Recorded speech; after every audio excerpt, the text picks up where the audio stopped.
Cinema diary में आप सभी का स्वागत है। आज हम एक्सप्लेन करेंगे कोरियन फिल्म स्नाइपर। ये साल है 1952 का। कोरियन युद्ध चल रहा है। अब हम देखते हैं चाइनीज स्नाइपर स्क्वाड, जिसे फिफ्थ स्क्वाड के नाम से भी जाना जाता है। ये स्क्वाड अपनी डेडली एक्यूरेसी और डेडिकेशन के लिए जानी जाती है। फिफ्थ स्क्वाड अमेरिकन दुश्मनों की तलाश में है। स्क्वाड लीडर लियू अपना दूरबीन निकालता है और कुछ अमेरिकन व्हीकल की मूवमेंट देखता है। इसके बाद वो स्क्वाड के हर मेंबर को टारगेट देता है जिसे शूट करना है, और ऐसा करने से कोई भी दुश्मन नहीं बचेगा। ऑर्डर मिलते ही सैनिक अपनी पोजीशन ले लेते हैं और स्पेसिफिक टारगेट पर निशाना साधते हैं। कुछ ही सेकंड में हमें लगता है कि सभी अमेरिकन सैनिक मर गए, लेकिन तभी एक सैनिक व्हीकल में से बाहर आता है। इसका अर्थ यह हुआ कि फिफ्थ स्क्वाड में से कोई टारगेट चूक गया है। लियू उस अमेरिकन सैनिक को निशाना बनाने ही वाला होता है, तब तक तो वो सैनिक मशीन गन ट्रक में चढ़ जाता है और मशीन गन से फिफ्थ स्क्वाड पर फायरिंग करता है। लियू फिफ्थ स्क्वाड को कवर लेने के लिए कहता है और उस सैनिक पर फायर करके उसे मार देता है। अब हम देखते हैं अमेरिकन आर्मी कैंप, जहां सैनिक लड़ने के लिए तैयार हो रहे हैं। तभी उनका सुपीरियर कैप्टन विलियम्स सैनिकों के पास जाता है और पूछता है कि किसने तुम्हें ऑर्डर दिए। वहां उसे पता चलता है कि जॉन नाम के एक सैनिक को चाइनीज फिफ्थ स्क्वाड को ट्रैक करने के लिए स्पेशली भेजा गया है। जॉन ने स्क्वाड लीडर लियू को मारने के लिए फिफ्थ स्क्वाड के 2 इंटेलिजेंस एजेंट को बंधक बना रखा है, लेकिन कैप्टन विलियम्स इससे संतुष्ट नहीं है। वो सोचता है कि जॉन फेमस होने के लिए ये सब कर रहा है। वहीं फिफ्थ स्क्वाड के सैनिक सुबह अपने बैरक में हैं और गर्म सूप का आनंद ले रहे हैं। तभी वहां पर लियू आता है और सैनिकों को अपने नए मिशन के बारे में बताता है। उन्हें अभी पता चला है कि उनके 2 इंटेलिजेंस एजेंट पर घात लगाकर हमला किया गया है। अब सैनिकों को हमले की जगह पर जाना है और अपने एजेंट्स को वापस लाना है। सैनिक मिशन के लिए तैयार होते हैं। तभी लियू उनमें से एक डियोंग को वहीं रहने का आदेश देता है, क्योंकि कुछ पत्रकार लियू का इंटरव्यू करने आ रहे हैं, लेकिन उसे मिशन पर जाना है, इसलिए वो चाहता है कि डियोंग वहीं पर रहे और पत्रकारों से बात करे। वहीं डियोंग मिशन में जाकर अपने साथियों को वापस लाना चाहता है, लेकिन उसे कप्तान का ऑर्डर मानना होगा। कुछ देर बाद वहां पर पत्रकार आते हैं और वे डियोंग को फिफ्थ स्क्वाड और खास करके लियू के बारे में कुछ सवाल पूछते हैं। डियोंग जवाब देने के साथ मिशन से न जुड़ने के लिए निराशा व्यक्त करता है, क्योंकि उन एजेंट्स में से एक लियांग उसका दोस्त है। डियोंग इमोशनल हो जाता है और अपने सीनियर से मिशन पर जाने की अनुमति मांगता है। डियोंग को मिशन पर जाने की अनुमति मिल जाती है और कुछ ही वक्त बाद डियोंग फिफ्थ स्क्वाड तक पहुंचने में कामयाब होता है। लियू उसे देख के नाखुश होता है, लेकिन वो कुछ नहीं कहता और डियोंग दस्ते के साथ आगे बढ़ता है। कुछ देर बाद वे घाटी में पहुंचते हैं। लियू अपने दूरबीन से देखता है, जहां उसे 2 बॉडी दिखाई देती है, जिसमें से एक की पहचान लियांग के तौर पर होती है। वह स्क्वाड को आगे बढ़ने का आदेश देता है। खतरे के बावजूद अपनी जान जोखिम में डालकर सैनिक बॉडी को लेने के लिए जाते हैं। जब वे बॉडी लेकर जाने लगते हैं, तब लियू दूर से लाइट रिफ्लेक्ट होते हुए देखता है, जो कि दूर बंकर में सैनिक होने की पुष्टि करता है। लियू को पता चलता है कि वह ट्रैप में फंस चुके हैं। वह अपने सैनिकों को वापस बुलाने के लिए चिल्लाता है, लेकिन बहुत देर हो चुकी है। अमेरिकन सैनिक फायरिंग शुरू करते हैं और फिफ्थ स्क्वाड के 3 सैनिकों को मार देते हैं, जबकि अन्य सैनिक कवर लेने में कामयाब होते हैं। तभी फिफ्थ स्क्वाड का एक सैनिक देखता है कि उसका साथी काफी जख्मी है। वो उसकी मदद करने के लिए जाता है। कैप्टन लियू उसे मना करता है, लेकिन वो नहीं सुनता। वहीं डियोंग उसकी ओर मेडिकल किट फेंकता है, लेकिन तभी उसे गोली लग जाती है। ये गोली नए अमेरिकन कप्तान जॉन ने चलाई थी। कुछ देर बाद लियू एक नई स्ट्रेटजी बनाता है ताकि वो अपने बाकी सैनिकों के पास जा सके। वह अपने सैनिकों को अमेरिकन सैनिकों के ठिकाने पर फायरिंग करने के लिए कहता है, जबकि डियोंग एक स्पून से उनकी सटीक लोकेशन जानने की कोशिश करता है। दोनों तरफ से फायरिंग शुरू होती है। डियोंग को पता चल जाता है कि अमेरिकन सैनिकों की एग्जैक्ट लोकेशन क्या है। लोकेशन मिलने के बाद लियू अपनी स्नाइपिंग स्किल का इस्तेमाल करते हुए एक अमेरिकन सैनिक को मार देता है। कुछ देर बाद युआन नाम के एक कोरियाई लड़के को हम बैटलफील्ड में देखते हैं। वह बेहोश लियांग की बॉडी घसीटना शुरू करता है, जिसे देखकर जॉन और लियू उसके नजदीक फायरिंग करते हैं, जिसके बाद वे युआन की ओर खाना फेंकते हैं। अमेरिकन सैनिक उसे अपने पास बुलाते हैं। वहीं फिफ्थ स्क्वाड अपने एजेंट्स को वापस लाने के लिए नया प्लान बना रही है।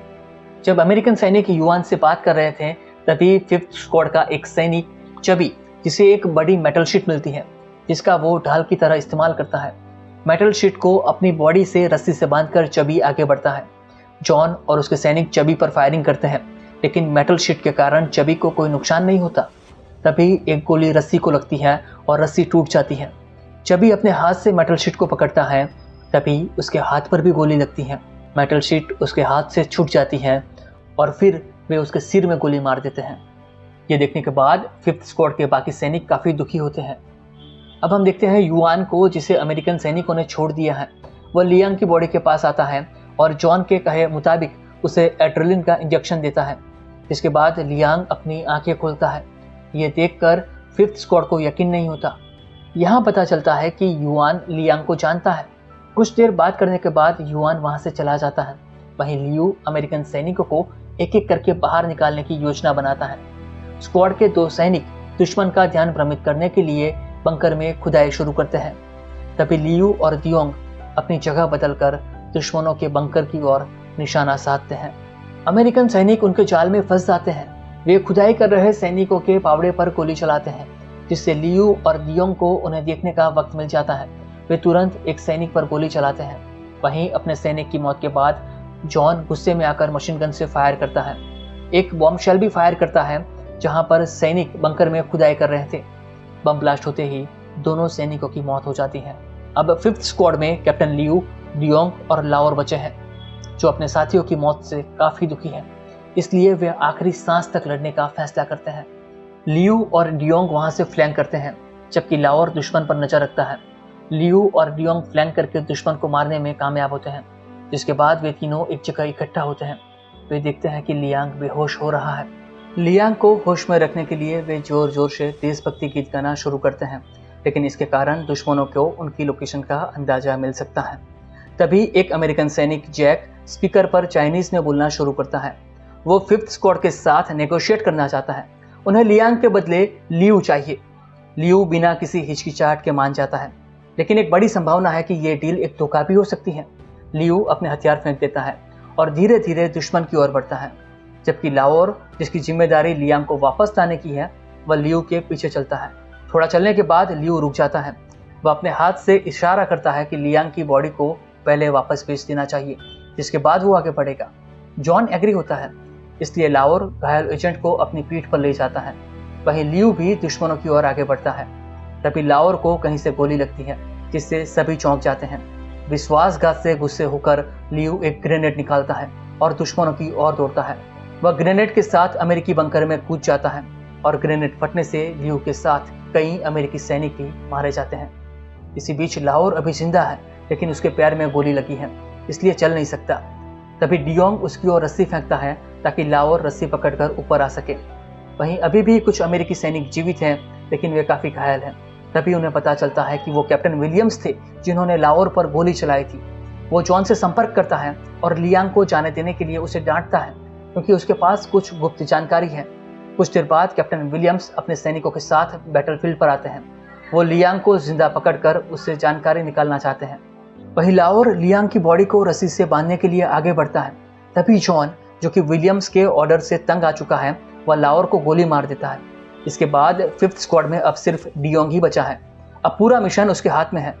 अचानक लियांग की आंखें खुलती हैं और वो अपने घाव से पट्टियां हटाने लगता है।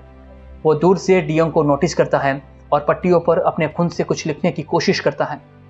कैप्टन विलियम्स लियांग की हरकत को देखता है और उसे पता चलता है कि Liang top secret information pass करने की कोशिश कर रहा है। वो जॉन को एक्शन लेने के लिए आदेश देता है। जॉन लियांग के दोनों हाथों में गोली मार देता है। ये देखकर दियोंग डर कर वहां से भाग जाता है। अब अमेरिकन सैनिक अधमरे लियांग को ले जाने के लिए आते हैं।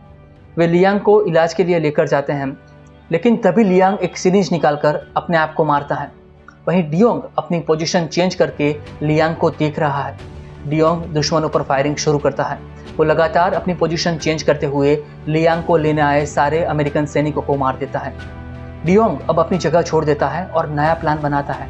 वहीं कैप्टन विलियम्स लियांग की मौत के लिए जॉन को दोषी ठहराते हैं और उस पर लगातार चिल्लाते हैं, जिससे गुस्सा होकर जॉन कप्तान को मारना चाहता है, लेकिन आखिरी वक्त पर जॉन शांत हो जाता है। कुछ देर बाद हैवी आर्टिलरी के साथ कई अमेरिकन सैनिक युद्ध मैदान पर आते हैं। कप्तान विलियम के आदेश के बाद वे मोर्टार फायर करना शुरू करते हैं ताकि 5th स्क्वाड का आखिरी सैनिक भी मारा जाए। लेकिन दियोंग की किस्मत अच्छी थी, वह उस जगह से फ्लैंक करते हुए ऑपोजिट साइड आ चुका था। अब उसके पास कैप्टन विलियम्स का क्लियर व्यू था। वो निशाना लगाता है और हेडशॉट के साथ कैप्टन विलियम्स की मौत हो जाती है। कैप्टन की मौत होते ही अमेरिकन सैनिक घबरा जाते हैं, इसलिए वे आगे के ऑर्डर्स के लिए जॉन से बात करते हैं। लुका छुपी से तंग आ चुका जॉन अब इस खेल को खुद खत्म करना चाहता है। जॉन सभी सैनिकों को पीछे हटने का आदेश देता है और उनके लिए एक टैंक रखने के लिए कहता है। अब हम देखते हैं कि लिटिल बॉय युआन फिर से लियांग की तलाश में बर्फीली घाटी में जाता है। वो लियांग की बॉडी को देखकर रोने लगता है। युआन को देखकर जॉन को आइडिया आता है। जॉन और जैक युआन को किडनैप कर लेते हैं और अपने साथ टैंक में लेकर जाते हैं। वहीं डियोंग ने अभी भी हार नहीं मानी। वो दूर से टैंक के ट्रैक पर विस्फोट करता है, जिससे टैंक काम करना बंद कर देता है। टैंक के अंदर धुआं फैल रहा है, जिससे अमेरिकी सैनिकों का सांस लेना मुश्किल हो रहा है। इसके बावजूद वे टैंक के अंदर ही रहते हैं और बुलेट प्रूफ कांच से डियोंग को स्पॉट करने की कोशिश करते हैं। डियोंग स्पॉट होते ही जॉन फायरिंग करना शुरू करता है। खतरे को देखते हुए डियोंग टैंक के सारे बुलेट प्रूफ कांच पर फायरिंग करता है, जिससे अमेरिकन सैनिक देख न सके। हालांकि तभी भागते हुए डियोंग को गोली मारने में जॉन सफल रहता है। डियोंग नीचे गिर जाता है और जॉन को लगता है कि 5th स्क्वाड का आखिरी सैनिक भी मारा गया। जैक डियोंग को देखने के लिए टैंक का हैच थोड़ा सा खुलता है। तभी डियोंग मुड़ता है और गोली चलाता है, जो सीधी जैक के सिर में लगती हैं। अपने जूनियर जैक की मौत देखकर जॉन डियोंग को खत्म करने का फैसला करता है। वो 2 राइफल के साथ टैंक के नीचे चला जाता है। वहीं घायल डियोंग रेंगता हुआ पत्थर के पास जाकर कवर लेता है। वो अपने घाव पर कुछ पट्टियां लगाता है और उस पर अपना बेल्ट बांध देता है। अपने आप को ठीक करने के बाद डियोंग जॉन की ओर एक ग्रेनेड फेंकता है, लेकिन ग्रेनेड बहुत दूर गिरता है। जॉन डियोंग पर हंसता है। अब जॉन टैंक के नीचे स्नाइपिंग करने के लिए डिकोय स्नाइपर लगाता है, जिससे वह डियोंग को चकमा दे सके। हालांकि डियोंग भी जॉन की चाल में इतनी जल्दी फंसने वाला नहीं है। डियोंग जॉन का लोकेशन जानने के लिए अपनी चम्मच निकालता है। ये ट्रिक उसे कप्तान लियू ने सिखाई थी।